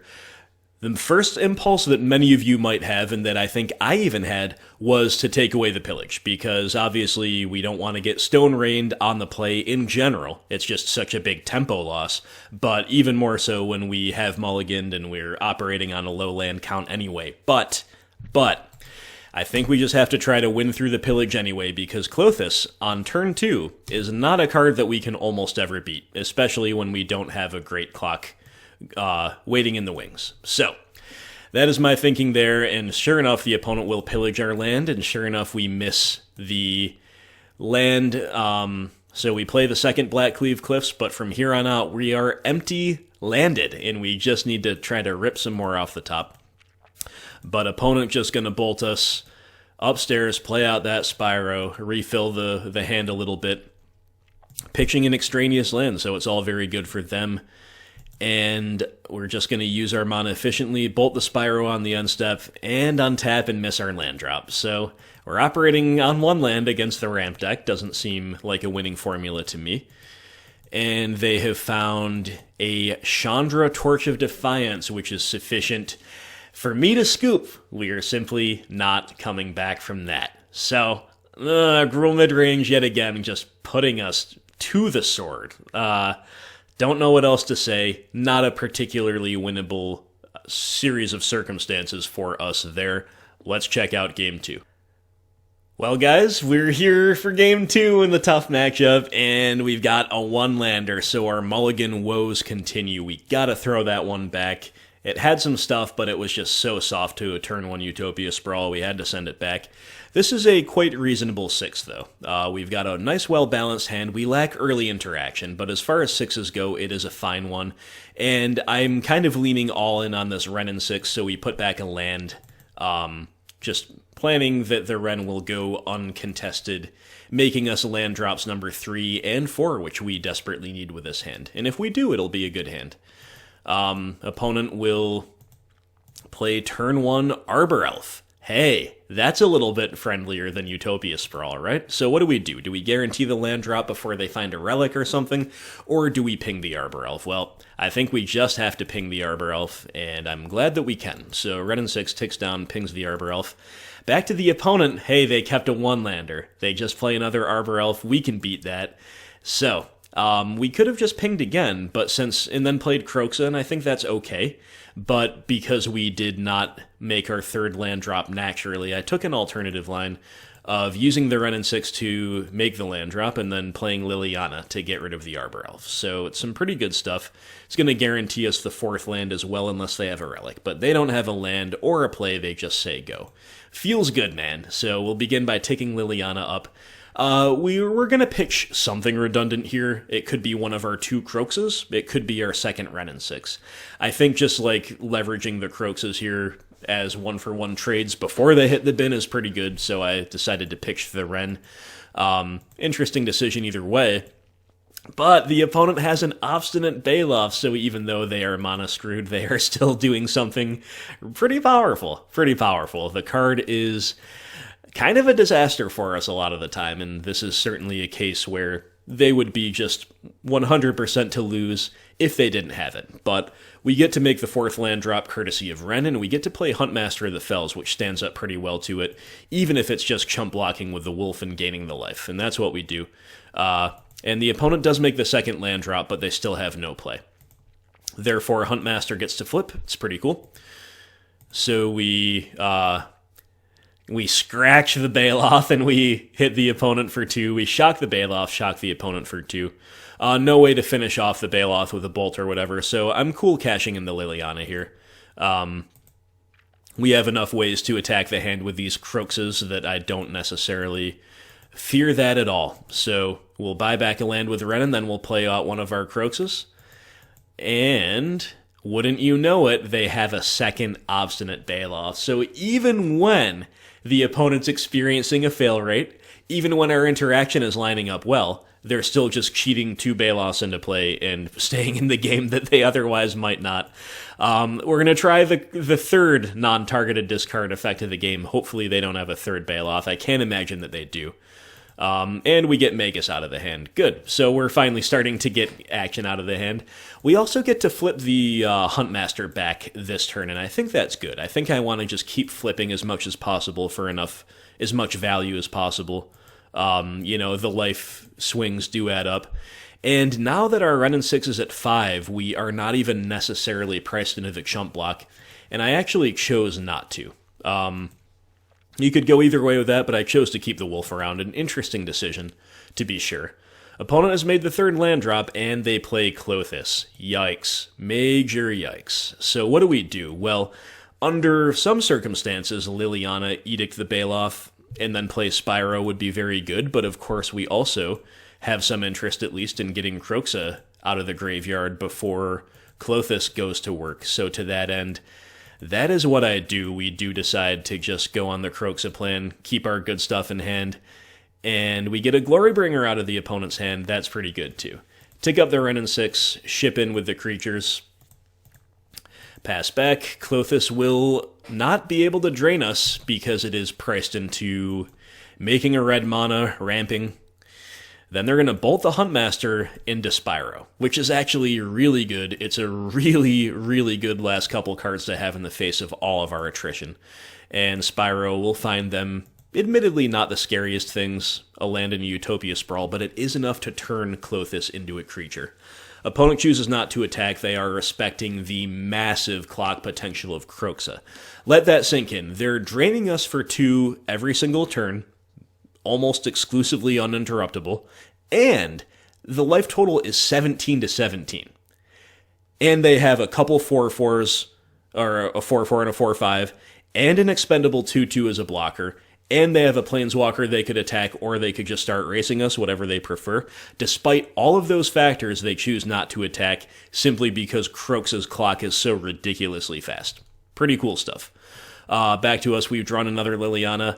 Not something we exactly needed, but something we could actually leverage really well this turn. So we'll begin by edicting with the Liliana. And bafflingly to me, the opponent chooses to lose their Klothys to the Liliana. I don't understand that. I don't understand why you wouldn't lose the Spyro there. Spyro gets value out of the graveyard, and Klothys is amazing on field. But hey, we edict it. It's fair enough with me. That makes me want to just play the other Liliana, edict them again. Now they pitch the Spyro, but now Kroxa gets to come in, and Kroxa's just casually hitting them for 9, no big deal. Opponent has another Spyro off the top, which is really, really good. So again, even when their deck, even when we're keeping up with them, they still just have such a high quantity of bombs. It's unbelievable. But we tick up with the Lily, pitching this Inquisition. We get a Pillage out of their hand that they were slow rolling. I guess it's not that effective against our board with a ton of lands plus a Wrenn and Six. Fair enough. And then we get to play a bomb of our own, a Spyro of our own. Unfortunately, this is the black fail rate here. We're looking for bombs, we're looking for things that impact the board, and we find 2 discard spells. So all we can really do is ship in with Kroxa, try to batter our way through their board, and we do. Kroxa hits him for 3, cleans up the board, trades cleanly, and we're just activating the Planeswalkers and saying go. Opponent rips a Bloodbraid Elf off the top. Sometimes that's just, again, how it goes. Thankfully, a bit of a weak cascade of Utopia Sprawl. Cashing in the Lily to take care of the Bloodbraid Elf is going to be lethal, so that is what we do. So, we kept up on value pretty well, but even so, they had a lot of bombs, they had a lot of free value off the Bailoffs, and they were top-decking pretty darn well under the circumstances. The big problem is that we were able to kill, for them that is, we were able to kill both of their Arbor Elves, and they kept a one-lander. I believe they mulliganed to 6, but don't quote me on that, I need to look back. In any case, being on the play, Wrenn and Six was MVP there, killing the Elves and taking up to ensure our land drops. We would have been stuck on 2 lands for a while if it was not for Wrenn and Six, so absolutely crucial role in smoothing out our draws as well as interacting with the opponent's weenies. Love to see that. And it's time for the rubber match here in round 4. We've got a fine one. We've got Thoughtseize or Bolt turn 1. We've got Goyf turn 2. We've got Trophy, and we've got the top end of Bloodbraid Elf. Our mana doesn't play around a moon effect, but the Bolt does. It's fine. It's a fine hand. Opponent will simply pass, play a land, and say go after mulliganing to 6. So that works to our favor. Obviously, you got to be a little bit wary of Veil of Summer, but our hand really does want us to Thoughtseize here. It's really good for our Tarmogoyf, and it's really good just generically if they don't have Veil of Summer without making a turn 1 play. So we're going to make them have it. They don't have it. They've got 3 lands total, 2 Bloodbraid, and a Klothys. Pretty easy take of Klothys for me there, even though Bloodbraid Elf is obviously a really good Thoughtseize target most of the time. Just got to be able to beat that Klothys. And then we're jamming our Tarmogoyf. The shock there is not entirely free, but I did decide to use it. I'm protecting my forest from a Pillage, And I'm also considering not using the Forest as a land drop for the purposes of Kroxa. So Forest is a high variance card in this matchup. Sometimes it's a card you really want to have in the face of a Moon effect, and sometimes it's bad with Kroxa. So that's the explanation for that there. But we've drawn an Inquisition. The opponent didn't have a turn 1 play, and we're shipping in with the Goyf. So why did I not Inquisition? Well, if they did not have a turn... Like, if they didn't have anything to do on 3 mana here, I've got to figure that, like, the best case scenario for Inquisition is it maybe, like, forces a lightning bolt out of their hand. But the floor for Inquisition is that it either whiffs or, even worse, turns on their Veil of Summer. Therefore, like, even though it kind of sucks to have a mana inefficient turn of our own, we just time walk the opponent by saying go there and not Inquisitioning. And we know they have a Bloodbraid Elf here. We know we can at least bolt the Bloodbraid if there's nothing else that we need to do this turn. And they Bloodbraid into a Utopia Sprawl. And that's exactly what's going to go down. We bolt the Bloodbraid, we untap, and we find another Inquisition of our own. So now, of course, it's a little bit safer. But the problem is it could still whiff. So this was actually a pretty interesting decision, but the proactivity of Bloodbraid is a little bit too much to pass up, especially when we have a 5/6 Goyf on the field. And boom! Bloodbraid into Seasoned Pyromancer. If we're not sure whether these Inquisitions are good, why not just turn them into Elementals and redraws? Seems really, really good to me. And granted, we go into more discard effects, Kroxa and Thoughtseize, but hey, this is still really good. We put the opponent to 7 and really got them on the ropes here, really showing them what a value progression out of Jund looks like. Opponent will answer back with a Bloodbraid Elf, but this is where their deck's fail rate comes in. They're Bloodbraiding into really weak stuff. This one's an Arbor Elf. And it's back to us. We rip another Bloodbraid off the top. So, yeah, pick your sequencing. You can Thoughtseize into Kroxa, you can Thoughtseize into Trophy, you can Kroxa into Trophy, or you can do what I did and just cast another Bloodbraid Elf and Bloodbraid into a Kroxa anyway. Have our cake and eat it too, hoping to fade an Obstinate Baloth, but even if they have it, of course, our board is wide enough to handle it, and we get a Spyro out of their hand, and then we're just shipping in with absolutely everything here. We're that far ahead that we can afford to do so.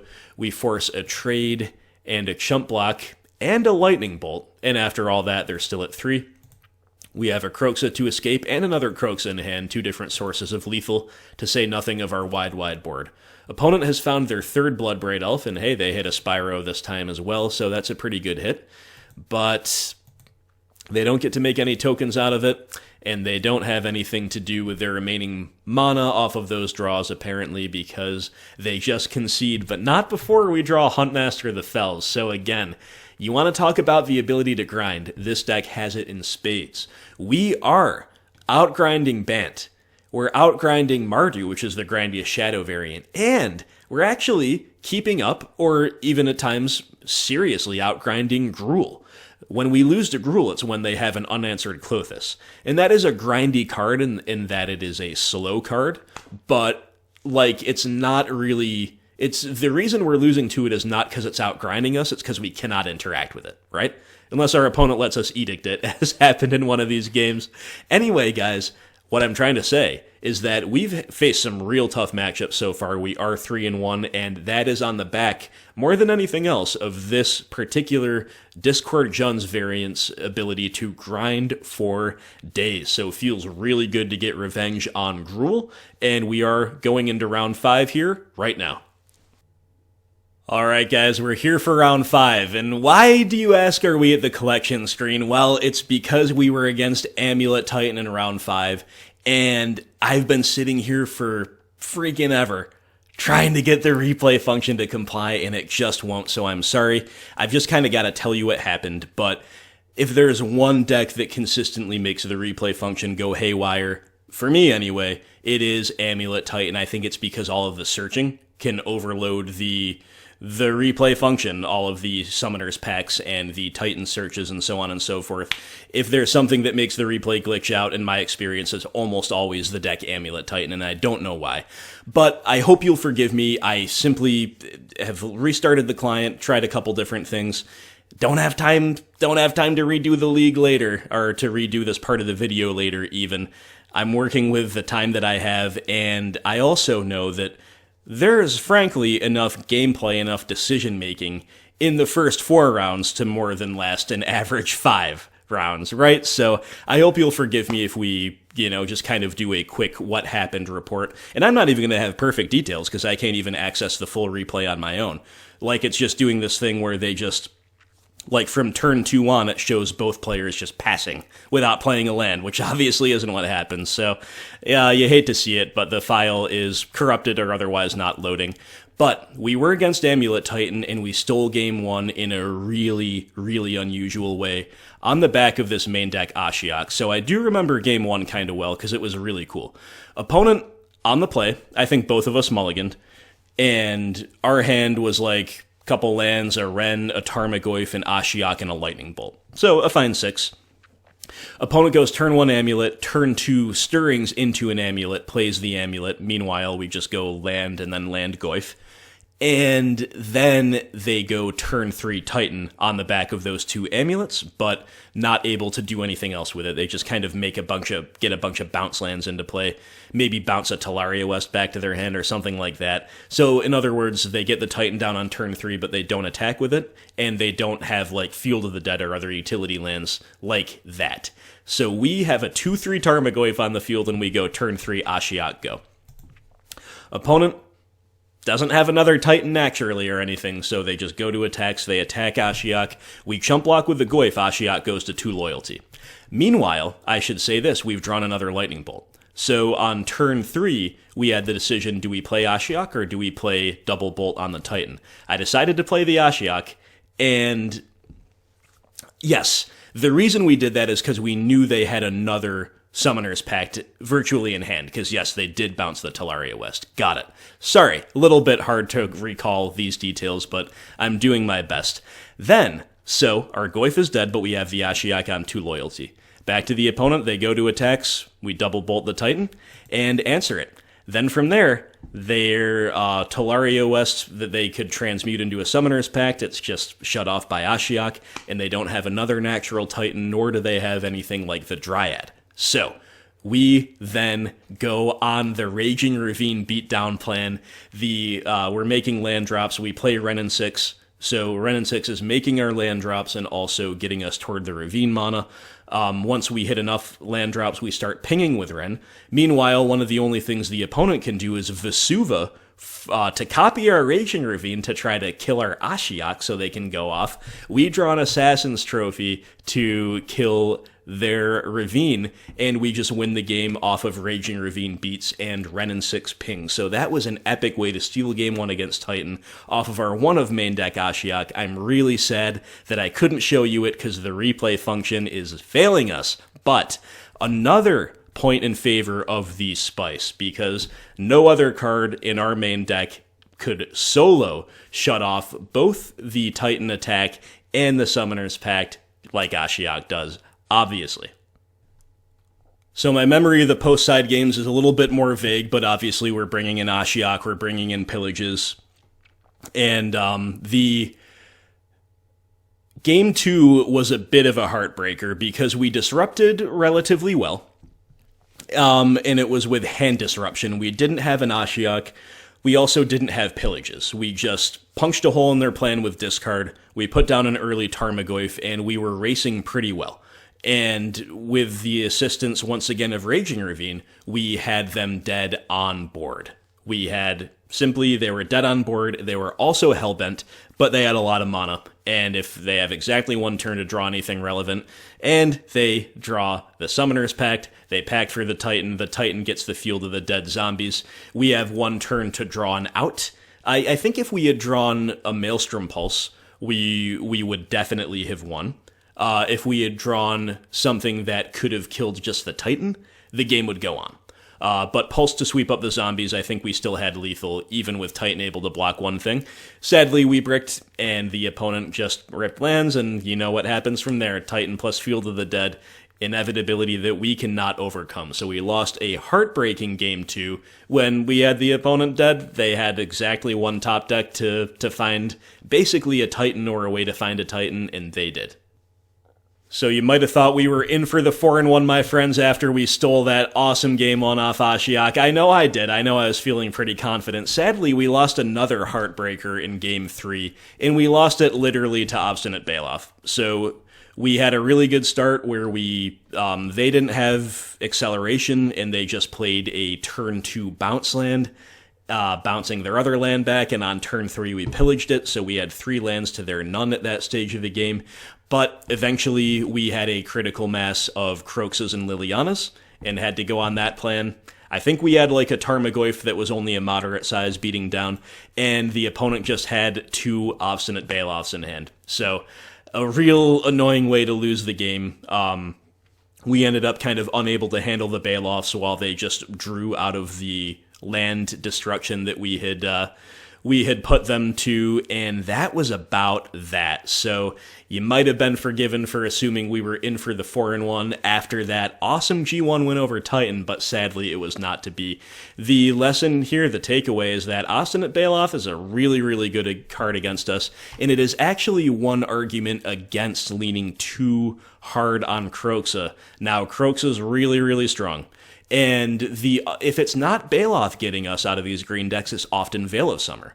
And Kroxa is very good against Veil of Summer relative to any other discard effect that we have access to. So, I'm not trying to say that we should shy away from this amazing card, and this was an unusual amount of Baloths that I faced this league, make no mistake, but it's just another thing, it's just another way the meta is adjusting to the increased presence of Jund. So, again, Psycho Fantastic especially, but to the viewers as well, I do apologize that I can't bring you the round 5, the replay is not complying. I don't have time to do anything else other than what I tried to do here. And again, I think we had enough gameplay here. I think we showed you enough gameplay. I think this replay is long enough without having to worry too much about missing that, especially because we lost it on such a feel-bad note.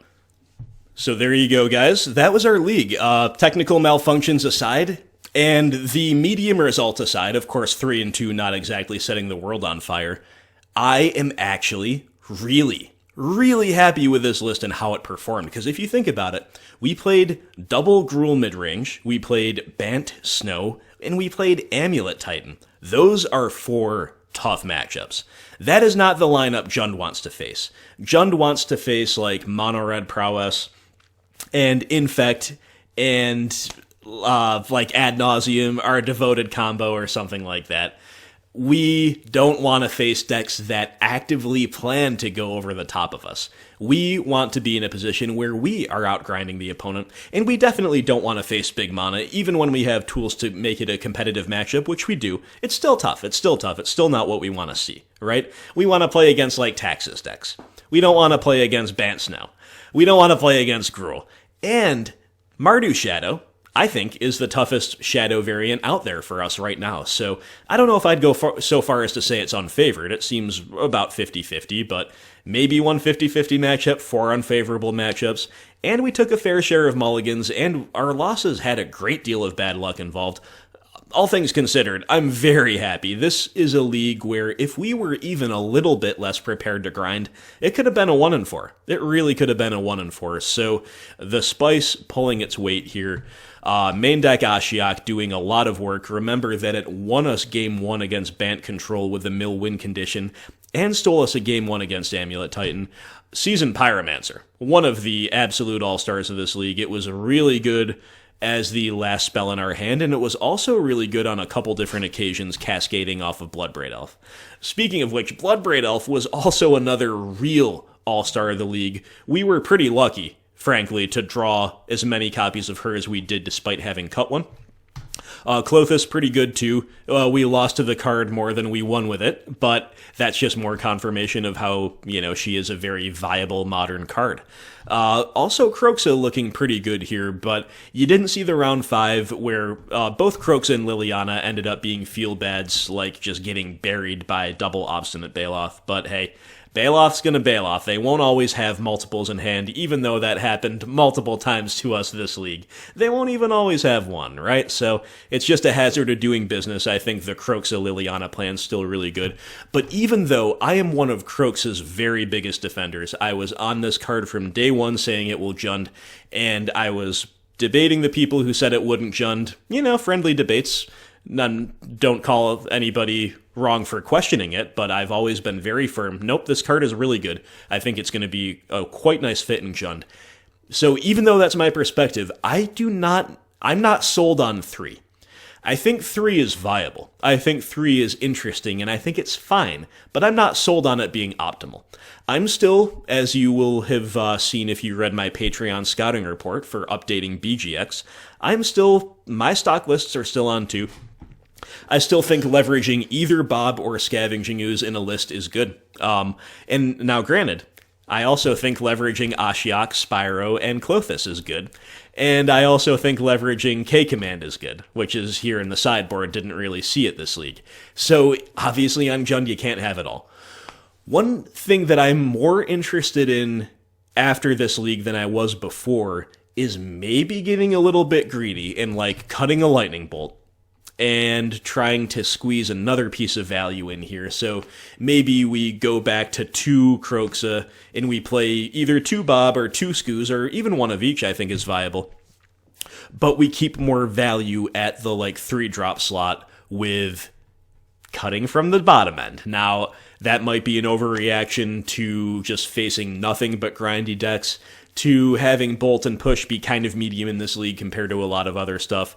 So that's not something I think is strictly correct, but more and more, I think it's also part of variance in matchups. I personally am just drawing nothing but grindy decks every time I play lately, whereas if I watch other people play, it's a more traditional modern mix of some faster decks, some grindier decks. So I don't know, it's just something to consider. One of the benefits of these replays is because I am not focusing on playing, I can focus more on not only pausing over interesting lines, but also offering you my broader thoughts on the meta, and that's kind of what I'm trying to do here. So anyway, there we go. I think this was a resounding success in terms of showing what these unorthodox decisions can do for a Jund deck right now in the meta.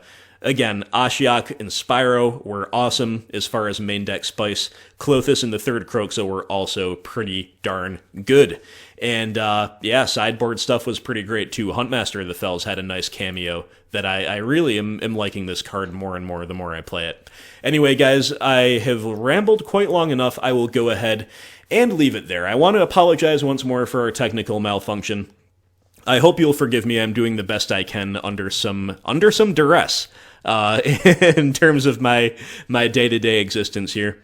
And I want to thank Psychofantastic for not only generously purchasing this donation league, but also opening its contents up to the community on Discord. This is what Discord is for, guys. We're having a lot of fun there. We're talking about the spoilers as they come out. If you're a patron, I hope you'll join us there if you have not already. It is a great time, and it's a really easy way to get at me personally if you want to pick my brain about something. It's much easier for me to reply quickly to a Discord message than it is to check Patreon a lot or to reply to YouTube comments. I'm still doing those things as often as I can. But anyway, Discord, it's real time, it's awesome, good times. And thank you once again to Psychofantastic and to all Patreon supporters, including Guillaume Udayer, our newest tireless member. That's all we got for today, guys, but stay tuned to the channel because I will be covering Ikoria spoilers, if I'm saying that correctly, as they come out. And we are playing Abzan and Rock. Next up, it's going to be an Abzan Siege Rhinos list followed by a traditional BG Rock list. And on the evidence of this, I'm actually kind of a little bit skeptical about how both lists will do. I don't think we can afford to leave any grinding power on the table, so I'm kind of half preparing to get smacked with both of those lists, to be honest, but maybe I'm just being pessimistic. Maybe we'll just 5-0 them with Siege Rhino. Who knows? Anyway, my friends, I hope you'll stick around for that and for more content to follow. Please subscribe if you have not already done so, and I will talk to you soon. How did I end up with 14 cards in my sideboard? I guess I just... Oh, there we go. Okay. There we go. I was going to say, I hope I wasn't showing you only 14 cards that whole time. I accidentally cut a Huntmaster. Now he's back. Anyway, guys, let's wrap it up there. Thank you so much for watching, and I'll see you for the next one. Please stay safe out there, and I hope everything's going well for you, and I hope everybody out there has a wonderful day. I will talk to you soon.